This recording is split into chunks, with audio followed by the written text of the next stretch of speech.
আগামী দিনগুলোতে আমরা ওয়ার্ল্ড কাপে যাব ইনশাআল্লাহ। আমি ফিফার লোগো এখানে দেখছি, আমরা ফিফা ওয়ার্ল্ড কাপে যেতে চাই। সামনে একদিন হয়তো আমরা ফিফা ওয়ার্ল্ড কাপের ফাইনালে যাব, একদিন ওয়ার্ল্ড কাপ বাংলাদেশের মাটিতে আসবে। প্রাথমিক শিক্ষা এটা হলো আমাদের জাতির মেরুদণ্ড। আজকে এখানে যারা উপস্থিত আছেন বৃহত্তর প্রাথমিক শিক্ষা পরিবারের অংশীদাররা, একদম সবচেয়ে চূড়ায় যিনি আছেন আমাদের মাননীয় প্রধান অতিথি যারা এহসানুল হক মিলন এমপি থেকে শুরু করে সকল শিক্ষকেরা যারা আছেন, গার্ডিয়ানরা যারা আছেন এবং আমার শিক্ষার্থীরা, আমার আদরের প্রিয় স্নেহের শিক্ষার্থীরা যারা আছেন, সকলের প্রতি আমি বলছি, আমরা এই দেশের, আমাদের প্রিয় বাংলাদেশের মেইন স্তম্ভ হলো আমরা। প্রাথমিক শিক্ষা যতক্ষণ পর্যন্ত সবলভাবে দাঁড়িয়ে আছে ততক্ষণ পর্যন্ত সবল বাংলাদেশ দাঁড়িয়ে থাকবে। আমাদের মাননীয় প্রধানমন্ত্রী পরিষ্কার আমাদের স্লোগান দিয়েছেন, সবার আগে বাংলাদেশ।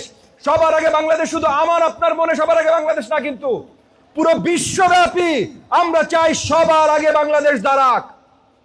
আর বিশ্বব্যাপী যদি সবার আগে বাংলাদেশ দাঁড়াইতে হয় তাইলে এই যে প্রাথমিক শিক্ষা থেকে শুরু হইতে হবে।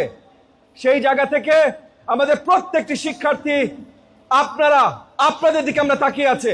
আপনাদের কি প্রয়োজন, আপনারা কিভাবে আরো বলিষ্ঠ হতে পারেন, সুন্দর বাংলাদেশ গড়তে পারেন, সেই দিকে আমাদের সারাক্ষণ নজর আছে। এই যে এই প্রাথমিক ফুটবল আমাদের গোল্ড কাপ, এখান থেকে এখন যারা সাফ গেমে জয়ী হয়েছেন আমাদের নারী দলের প্লেয়াররা, তারা এখান থেকে এসেছেন। আগামী দিনগুলোতে আমরা ওয়ার্ল্ড কাপে যাব ইনশাআল্লাহ। আমি ফিফার লোগো এখানে দেখছি, আমরা ফিফা ওয়ার্ল্ড কাপে যেতে চাই। সামনে একদিন হয়তো আমরা ফিফা ওয়ার্ল্ড কাপের ফাইনালে যাব, একদিন ওয়ার্ল্ড কাপ বাংলাদেশের মাটিতে আসবে।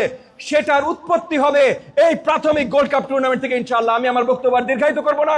আপনাদের সকলের জন্য অনেক আদর, ভালোবাসা, দোয়া। আজকে যেন খেলা অনেক সুন্দর হয়। আগামীতে আমাদের ন্যাশনাল ফাইনাল জুনের 20 তারিখে অনুষ্ঠিত হবে। সেখানে প্রধান অতিথি হিসেবে আমাদের মাননীয় প্রধানমন্ত্রী জনাব তারেক রহমান থাকবেন। ওনার সামনে আমরা সবাইকে পুরো দেশব্যাপী আমরা দেখাবো আমাদের প্রাথমিকের শিক্ষার্থীরা কত সুন্দর ফুটবল খেলেন, কত সুন্দর তাদের টিম ওয়ার্ক, কত সুন্দর বাংলাদেশ আগামীতে তারা গড়বেন ইনশাআল্লাহ। আপনাদের সকলকে অসংখ্য ধন্যবাদ। আসসালামু আলাইকুম ওয়া রাহমাতুল্লাহি ওয়া বারাকাতুহু।